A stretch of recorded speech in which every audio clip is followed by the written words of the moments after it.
Hello, how are you doing? Now today is Tuesday, 27th of October, 8:23 p.m. Yeah, so this is actually the first of a couple of videos I'm going to film. So late, so last minute, I do apologize.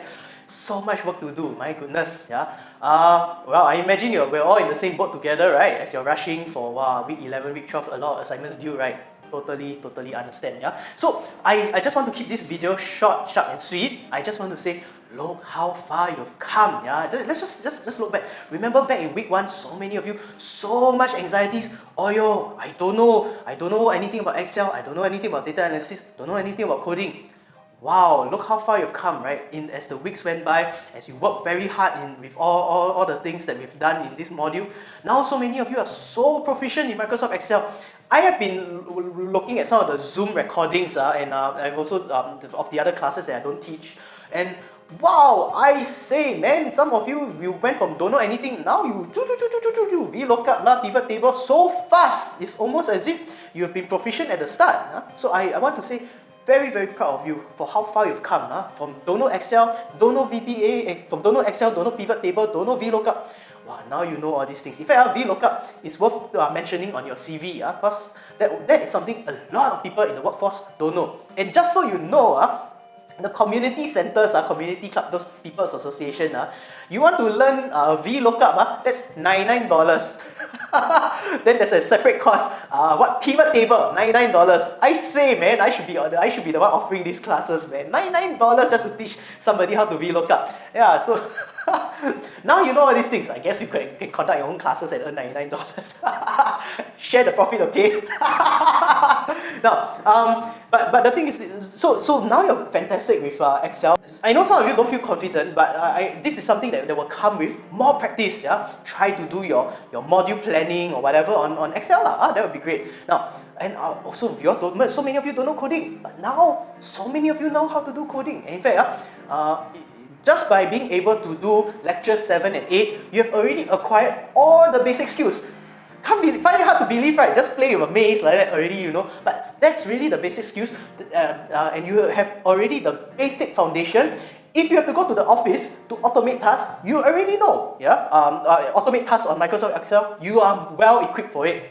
And if you want to learn any other programming languages, you are also well equipped for it. In fact, I want to say, being able to do group project task 1 is itself the sign that you can make it. That means your Excel, if you need to automate in the office, anything on Microsoft Excel, no problem. You already have the computational thinking, computational reasoning abilities to do this on your own. So I just want to say, well done. Look how far you've come. So proud of you. In fact, I've seen some of your pre-tutorial 4 games, especially Maze 1. Maze 1 let you be creative, right? Or move around, teleportation and all that. Fun, right? And some of you were saying, oh, why is Maze 1 more challenging than Maze 2 and 3? Because Maze 1 requires a bit of creativity to think, how do I apply this? Now, just by doing that, you have already acquired a lot of competency. Of course, I know some of you are saying, why am I learning the quizzes? Or half the time I'm fixing error, or actually not half the time, 90% of the time you're fixing error. That's really because fixing error is the main activity of coding. Yeah, you talk to your friends in engineering and computing. You think most of the time is just spent writing code, man? No, they spend most of the time fixing code.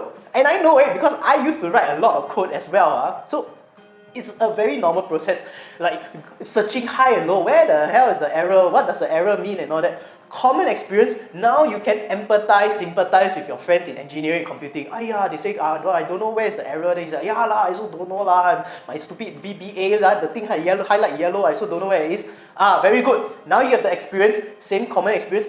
Oh, you can go and check out programming or coding memes online. Now you totally will understand all the jokes.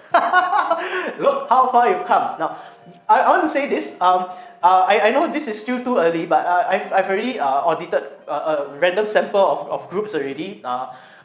Quite a number of groups have already submitted online the group project, and I want to say very impressive. Okay, so I want to say I'm very proud of you. I know as a student, there's always this feeling not good enough. So I want to assure you, at least based on the midway submission and the random sample that I looked at, it's a representative sample. So you are doing okay. Yeah. Objectively, you are doing okay. Of course, I know there's anxieties about the bell curve, but nothing I say will be enough to calm those anxieties about the bell curve. So at least put that aside, bell curve aside, let's just talk about objectively how far you've come, okay?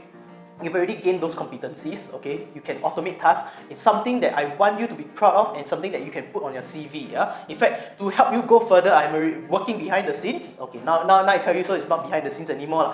I'm trying to get corporations, like IMDA and other organizations to endorse this module, to say, oh, this module is very good, advances a career and stuff like that. Then not how many FASS modules do that. I think this will make GET the 1050 the first module to get corporate endorsement.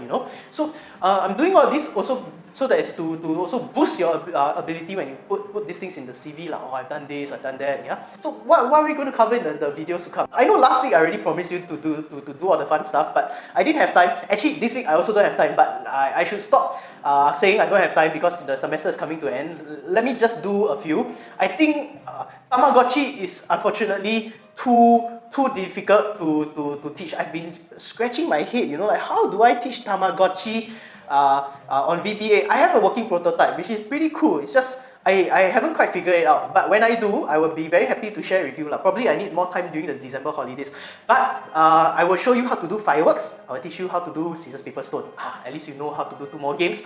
Then you need to procrastinate away from your other module assignments. Well, you're more than welcome to come and do all these games for GET, okay? And one last point about the reflection paper. Some of you are so surprised that there's a reflection paper. This was actually written in day 1 of the course syllabus.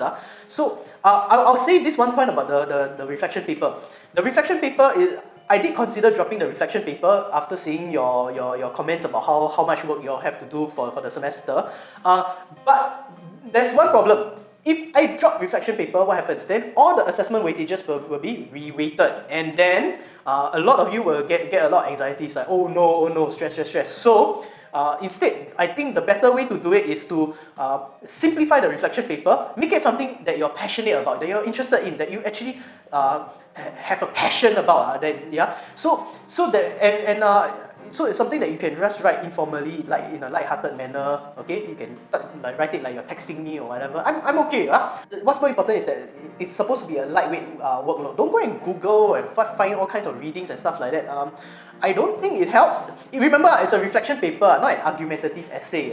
So you're supposed to be reflecting about how you think about beliefs, not make claims about what people should be thinking and all that. It's about yourself. Yeah. Now, I know some of you have said, what's the point of reflection? I don't see a point and purpose. So let me explain how reflection works. Minimally, right, if you don't take the exercise seriously, it just becomes a summary exercise. That means you just, what did I learn? Then you just summarize, right? That in itself already has value, because when you do something like that, a summary exercise, you start to create certain connections in your mind. The act of summarizing creates these connections so that you remember these things better. And what's the value in that? How many of you remember what you learned in the previous semesters, in modules in the previous semester? Don't remember, right? So many things don't remember, right?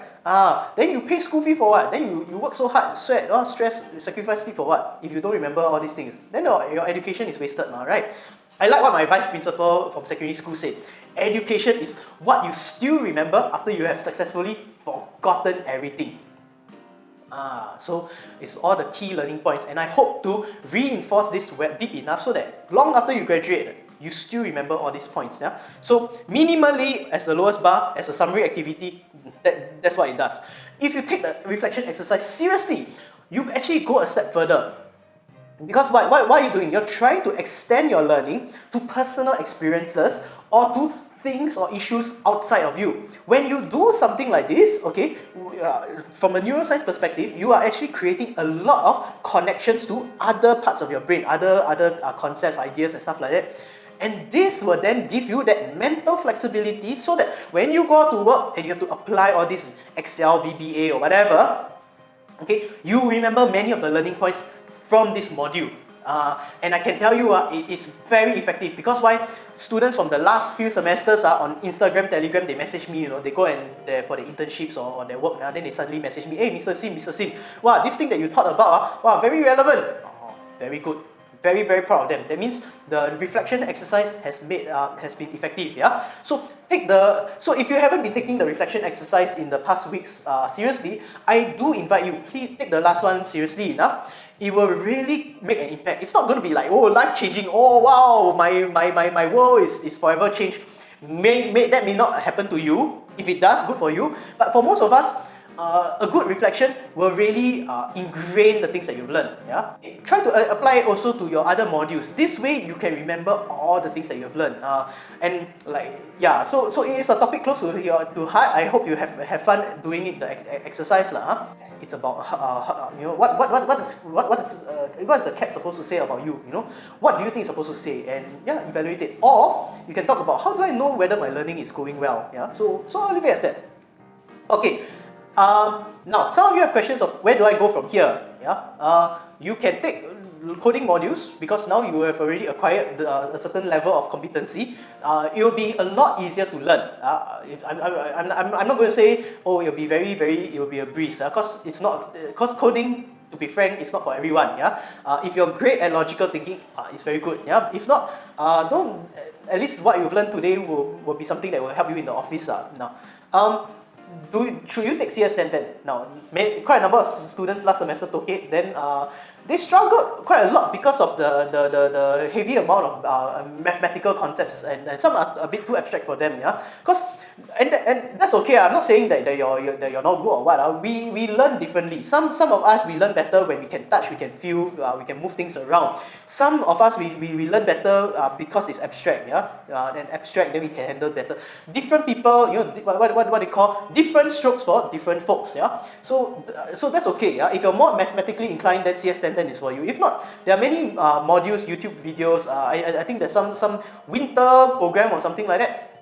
Or if you want, gather groups of 10 or more friends, and you can approach me for design your own module. So what you want to learn? Python, text analysis, C programming, whatever lah. You want, I can help you with that lah.